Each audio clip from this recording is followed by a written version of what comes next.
Hello and welcome to the Penno Channel for this match reaction to Aston Villa's crushing League Cup defeat to Crystal Palace and their exit from the League Cup again this season.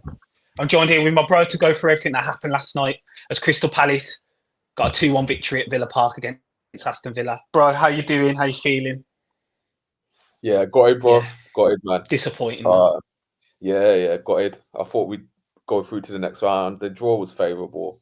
So yeah, man, knocked out the cup again, man. Yeah, it's not a good record. I think the last 4 home games we played in cups, we've lost. So the record's not looking too good in terms of domestic competitions. Exits from Stevenage in the FA Cup, Everton last season in the League Cup in the first round we were in, and then again the first home game in this round after beating Wickham in the last one. We exit the competition, and it was one of those where it's like, myself and you, we haven't seen us win anything except for the playoff final. We haven't seen us win anything in our lifetimes. Obviously, we won the League Cup 94, 96, but I don't really remember those times. So, yeah, actually being, an older child, a teenager, and an adult, not seen us win anything.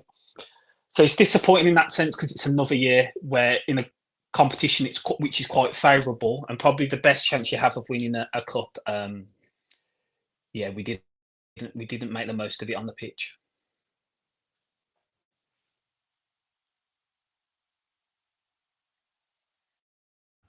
Facts, bro. 100% agree. And what did you think of the lineup then? Because it wasn't too dissimilar to what we predicted. Yeah, so going into the lineup, there was a whole host of changes, really, wasn't there? We started off with Joe Gauch in goal, which we expected.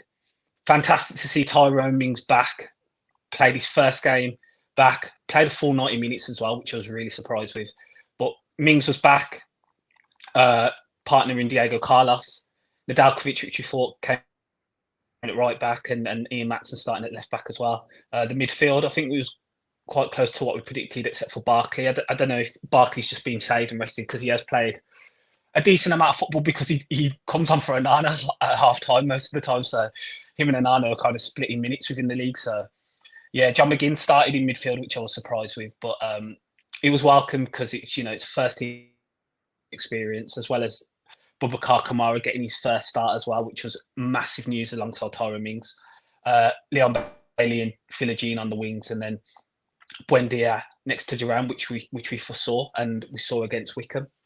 So yeah, it's a lineup I expected. It's a lineup I thought was good enough, to be honest, to progress. I did think there was enough players who have experience or a good level who we think are competing to be first team players in that starting lineup. So yeah, I was still confident even after having seen the lineup. I don't know about yourself and your thought. Yeah, it's weird because when we seen Palace went full strength, I was kind of expecting it. So I was just like, okay, so maybe they'll be favourites now. But what was disappointing for me was just the bench, man. Like we had no alternative in that sense. Like I expected the team to be rotated. I was fine with that with the starting 11. Like I thought that was a good lineup selection. I think I had Ramsey over Bailey and Philogene on the right, but apart from that, it was pretty much and Barkley over McGinn. But I would have just liked to see a few first teamers just on the bench, and I think that kind of sets a tone that Emery's not really asked about the competition. So I get you like you want to put youth players on the bench as well, and you have to balance that, and it's a difficult task, but maybe just having someone else on the bench just to help us through. I don't know how you felt about that. Well, we had 2 first team. We had Matty Cash and Jacob Ramsey, and I think it's more the fact that they didn't get any minutes on the pitch, which kind of puts a priority in the competition. I was surprised Jacob Ramsey didn't find himself getting on, especially as we go into the game and the performances of Bailey, Philogene, and Buendia. I was really surprised with that. So yeah, agreed that there could potentially have been more first teamers, but the first teamers we did have on the bench, they didn't even touch the pitch at all. So I think that kind of gives an idea of where the priorities were. And to be honest, I felt the first team should have been good enough. I mean, there's a number of players there who've started for us this season in big games, as well as should be looking to push to start for us in the future. Matson, Okay, Mings has just come back. That's fair enough. Diego Carlos has played a load of 90s this season. John McGinn starting. Kamara, I know he's coming back, but he's one of our best players. Bailey should be pushing. Philogene, he's played good 90 minutes as well. And Jhon Duran as well, who's vying for that starting striker spot with Ollie Watkins. So I still think there was a number of players who were strong enough and who potentially we would have thought could quite easily be in the starting lineup on Sunday. Yeah, let's get into the game then. So Palace only rotated their goalkeeper really, and then I think they had two selections outfield in Hughes that started, and then Ketia came in because I don't think he started at the weekend against Spurs. So still a pretty strong lineup from Palace, and I thought they were the better team starting the game. They were controlling the ball well. They were hurting us using their width, and their goal came, bro, from down the line. It was a ball. I think Munazo played the ball, and Eze just had a free header, cushions it into the bottom corner, and you're thinking, man, 1-0 already. Like he's looking like a bit of an uphill task for us. Yeah, it did. It did feel that way. It was a good start for Palace, and they got the goal, which they kind of deserved, even though it was very early on within the game because they were applying pressure on us. It looked like they were really trying to tap down our left hand side. Muniz was getting to a lot of space. They played with that, the 3-4-3 formation. So it allows for Muniz to really go forward as well as Tyreek Mitchell on the other side to play really wide.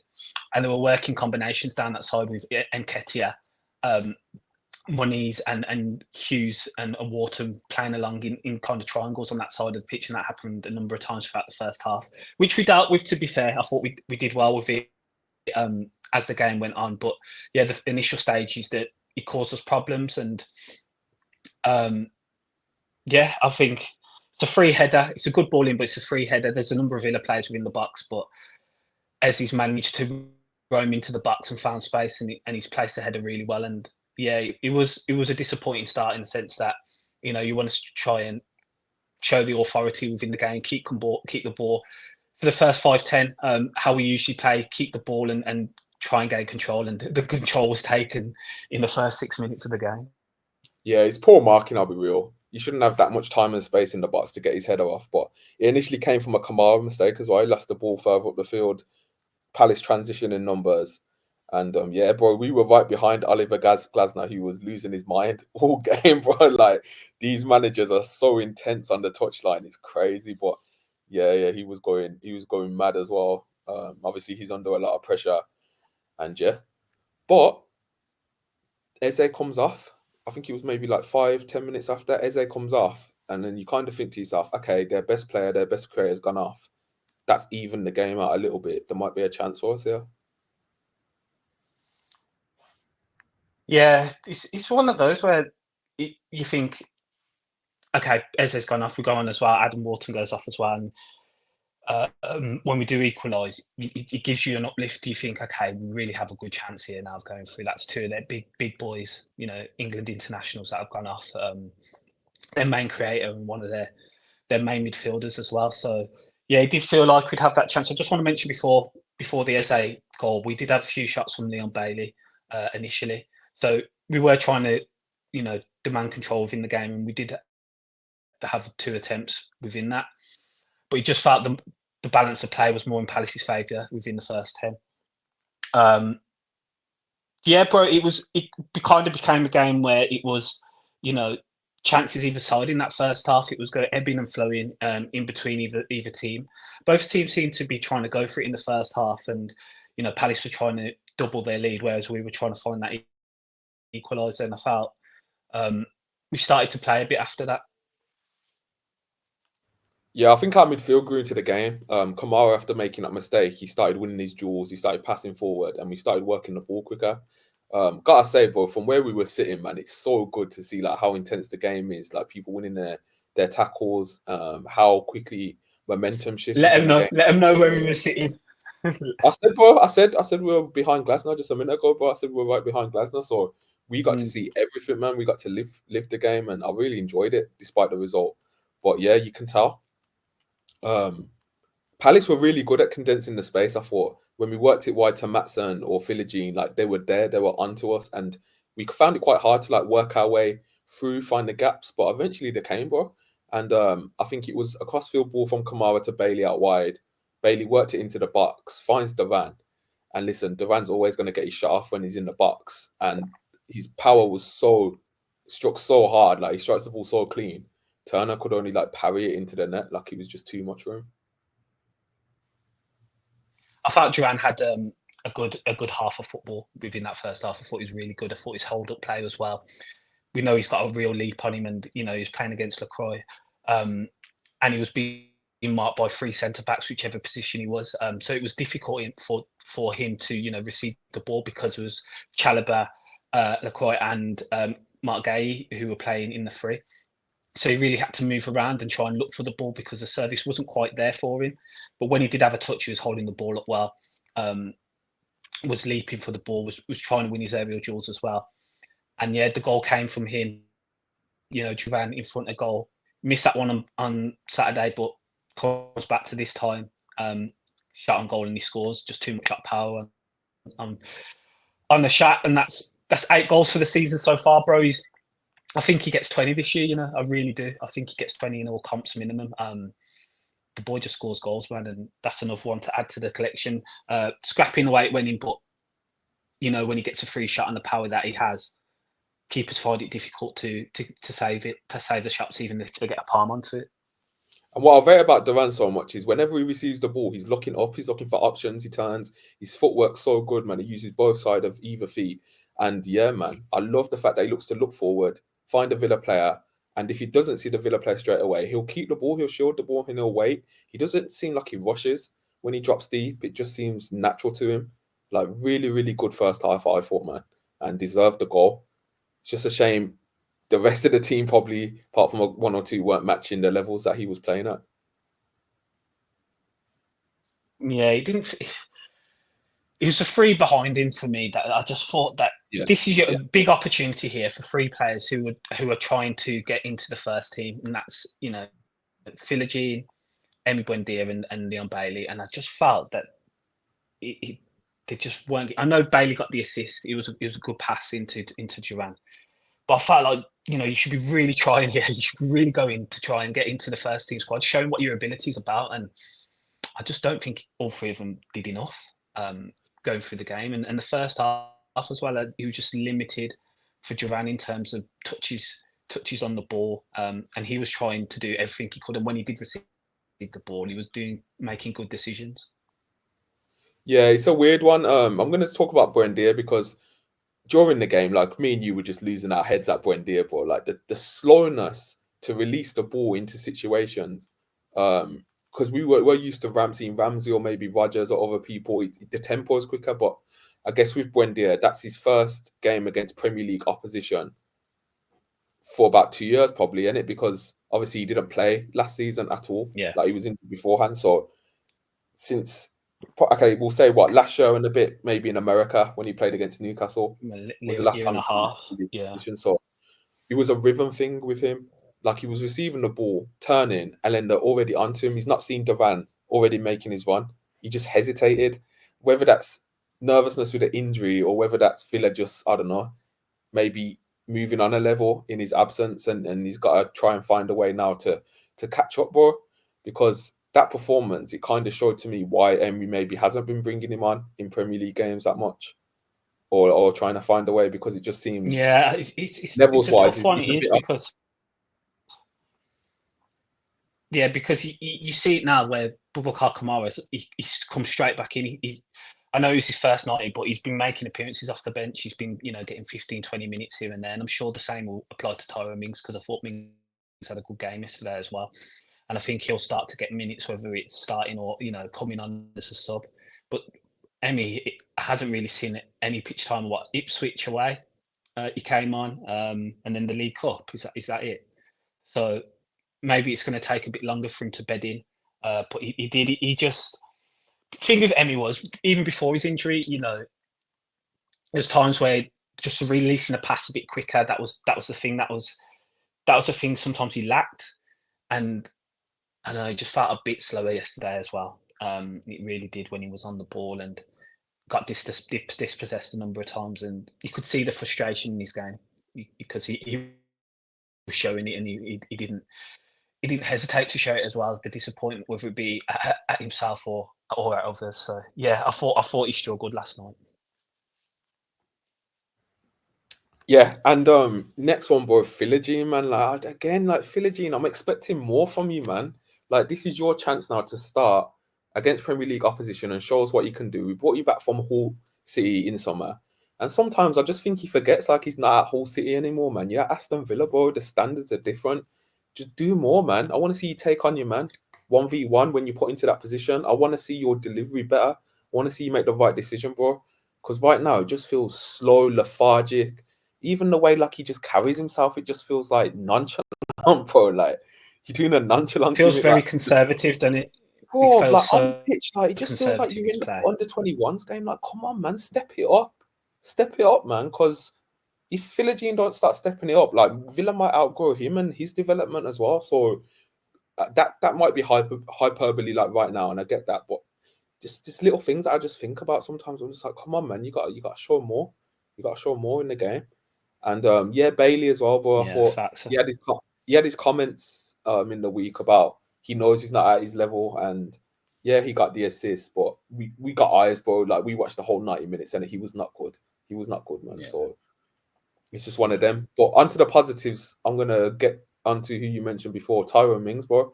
I thought he was moving the ball really well. I thought he looked rapid on his recovery pace, which surprised me. He looked rapid. There Yeah, was he did. one time where he went He back and did. he put in a sliding tackle, and yeah, the pace looked really good. His passing looked good. He was winning his He did. duels. So yeah, man, that was him and Kamara. I'd say were positives out of him, Kamara and Duran as well. Were Really, yeah. positives out of that game. Yeah. I thought Command and Mings couldn't have played better games on their returns, to be honest. I thought they did really well.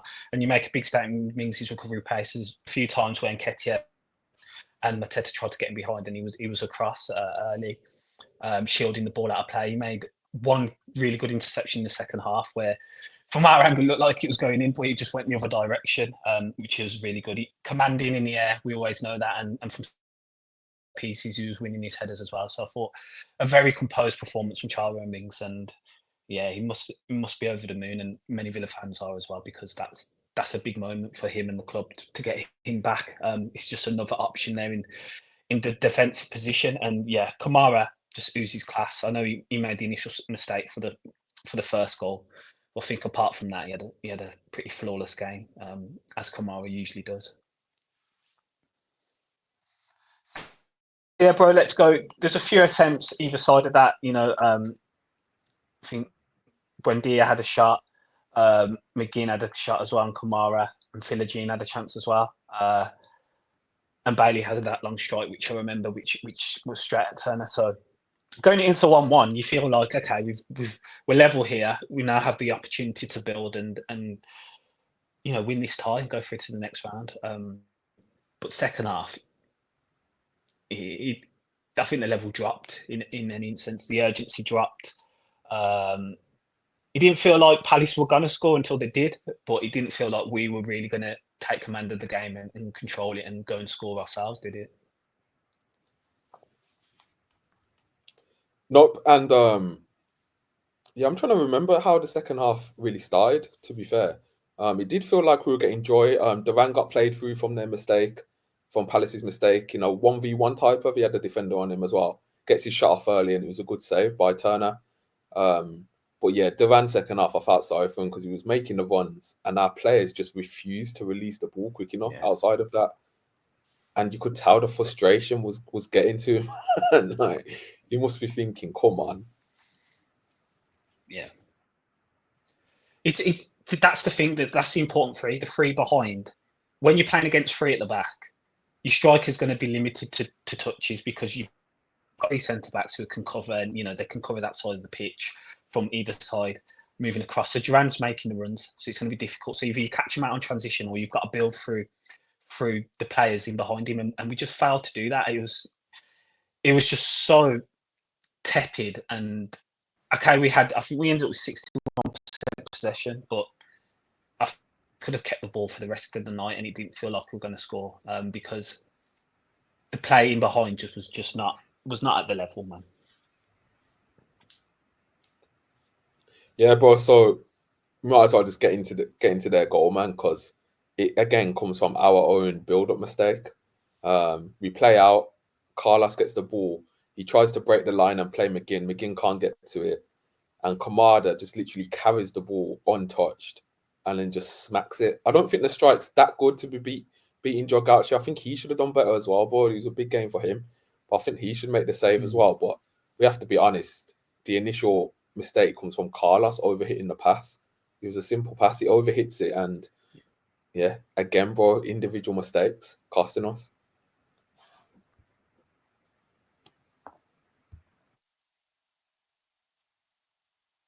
Yeah, for sure. And I'd say with Gauchi and his cross collection, I thought he was decent at collecting crosses. He made some good claims from balls that were whipped in from set pieces, and he punched a few as well. But yeah, Diego Carlos, man, it's the same thing every time he comes back from being rested or being injured. It just takes him 1 or 2 games to get back up, because I think every time he's come back into the side, he's made a mistake, which has cost us a goal. We really are getting punished, because the XG for the last 2 games, I don't even think it totals to 1 goal yet. We've conceded 3 goals from it, but you make mistakes against Premier League teams and you're going to get punished. And the pass was just so poor. Did the same against Wolves, poor pass. When Carlos has 1 or 2 games under his back, he seems to, get confidence and become a quality centre back and starts playing properly. But it takes him those 1 or 2 games to get back to that.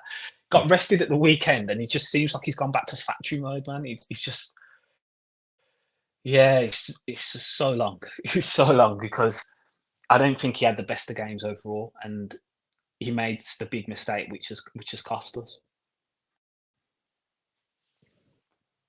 Yeah, facts, bro. And when honestly, I'll be real, being in the stadium, when it was 1-1, I either thought it's going to pens or we go to win it. I was actually surprised that they scored, especially when Wharton and Eze come off. I thought they weren't as fluid with their play, bro.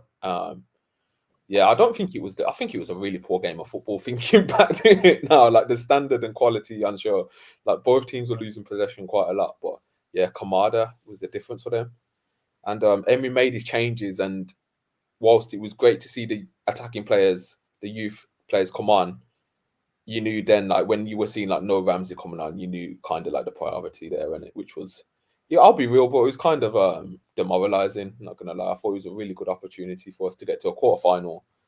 But yeah, I thought Jimo Aloba, one of the players that came on, I thought he looked really well. His first touch, he created separation, turned, drew the foul. I thought he looked really good. Obviously, Caden Young, he had one little chance out wide, but didn't really fall for him. And Beauregard as well, just pretty solid in midfield, receiving, turning, playing the ball. But there was that time towards the end, weren't it, where the fans were getting restless, where we were continuing to build up with about 5 minutes left, and there was just no urge. Like we couldn't get the ball in their half. It was crazy. Like Palace are going to sit in there 5-3. I think we had 2 shots. Yeah, carry on, bro. Yeah, I was just going to say, bro. I think we had 3 shots. The Duran chance, I think, was bigger than we thought initially, because he kind of goes round Turner, but shoots wide. But the XG on the chance was high. I think it's from our position, we couldn't really tell. Well, we thought he'd gone in at first. Yeah, it was rolling, but then it hit the hoardings behind. We were going mad. We jumped up and celebrated, which isn't the norm in the Lower Trinity. But oh yeah, bro. They were looking at us like, it was. It went wide. They were looking at us what like, are you doing? Who invited these men to the Trinity, bro? Like, get back to the whole end, man. Like, these reprobates, man. But yeah, man. It'd gone wide, and I've seen the highlights. He kind of like snatches at it, like he just gets away from him. Yeah. Yeah, so that was a big chance and one we missed. But apart from that, we didn't do anything to deserve getting back into that game. I thought urgency is the big word you take from this one. There was just lack of urgency, and I think it was just disappointing that the way it fizzled out and the game petered out. To be honest, we didn't really throw everything at it, and when the last 4 minutes of extra time, we just passing it around the back and not even looking to try and create something from that. I can understand it if you're then playing through the lines as you're playing it, but we weren't even doing that. But he was just continuously going side to side, and it felt like we were just, okay, we'll just take the defeat here and move on to the rest of the season. Yeah, and our record, man, like I think Emery changed the whole club and he's done like magnificent. Like I can't sing his praises enough. But I do also feel like when you're analysing someone, like for all the positives, you have to keep the same energy with the other stuff as well. And looking at his cup record, that's United, Stevenage, Everton, um, Everton, sorry, United, Stevenage, Everton. Who was in the FA Cup last year? Chelsea, and then Crystal Palace. So that's 5 chances in these domestic cups. And I don't know, I was just a bit confused because he said he wanted a trophy. Maybe he means an FA Cup. Maybe he means the Champions League. Who knows, isn't it? But yeah, it's just a bit gutting because I feel like we had our whole squad fit, so there was no excuses with injuries in that sense. And then we have one of the best cup managers like of all time in terms of like Europa Leagues and that. I thought we were ready for it. I'll be real, especially with the points we've already got in the Champions League. Like there is that nice cushion we've given ourselves, and obviously we want to get top 8 in that, so it's not over yet. But I do think we've probably done enough to qualify for the Champions League next round, whichever. So I thought maybe we'll show something for the League Cup, but not to be, bro, not to be. And hopefully we just win the FA Cup instead. Trust me. I feel like the 11 though. I do feel like the 11. If we looked at that 11, say a year ago, we'd be like, that's a strong side. I do think the 11 was strong enough and capable enough to win that game. I just don't think performances were there. I feel like the players more than the management in that sense. Okay, fair enough with the substitutions. I get that. I totally understand that. That's different. And you could say at that point, maybe it didn't feel like it was a priority. But I think in terms of the 11, I thought the players that were on the field and what they're trying to achieve, and if they want to push first team football, should be more than good enough to win that game. I don't know what your thoughts on that are. No, I agree, because you got to give players a chance to keep a squad happy. Like if Buendia doesn't start yesterday in training, he's going to be a mardy ass. He's going to be a mad ass because the only chance he got to start, he would have been rejected. It's just like, okay, what am I doing here? You start disrupting training. You start affecting others. Like we've heard players come out and talk about like there's always players in the dressing room that can disrupt if they're not getting game time. So I'll understand the starting 11, 100% understand it. And yeah, I agree with you. He was strong enough. Obviously, Emery might not have been expecting Palace to go full strength. We don't know what he was thinking with that, but yeah, just got it, bro. But the draw, it would have been Arsenal away. That would have probably been a tie in it. I think Palace got Arsenal away, so that would have been tasty. We move on, bro. We move on to Sunday. Big game against Spurs, who had a very good result last night against City. I think they really threw the kitchen sink at it. In terms of, I think they really won a trophy this season, and I think the majority of their first team players played in that game, whether it be from the starting or coming on after the bench. So yeah, disappointing, but we move on. We're having a fantastic season in terms of positioning and Champions League as well. So I think Unai's always stressed that Premier League's number one priority. I think based on his comments after the game, Champions League is number 2. And then, even though he wants to win a trophy, which I think he really does, I think that comes after. But, to fans, it is disappointing because we want to see us lift something, man. As I said last time, we want to see armpits, man. We want to see a trophy raised at Wembley. So, yeah, we move, bro. We move. Shout out to the little Aston Villa kid giving it to Manus for kicking the ball in their direction. I don't know if you've seen that video, but that's given shout out to the kid. Giving me faith in the culture, man. Like in the rise of the youth. yeah, that was jokes. The video's so funny as well. Yeah, it's jokes, man. Anyway, bro, I think we'll call it there. We'll be doing a Spurs match preview for the game on Sunday. As always, if you could like and subscribe, we've got a little ticker at the bottom. Trying to hit a target of 50 likes and 37 subs to get us to 700 overall on the channel. So if you could like and subscribe, it would be much appreciated. As I said, we'll be doing a Tottenham preview for the weekend, so look out for that as well. And yeah, thanks for joining, and up the Villa, and see you on the next one.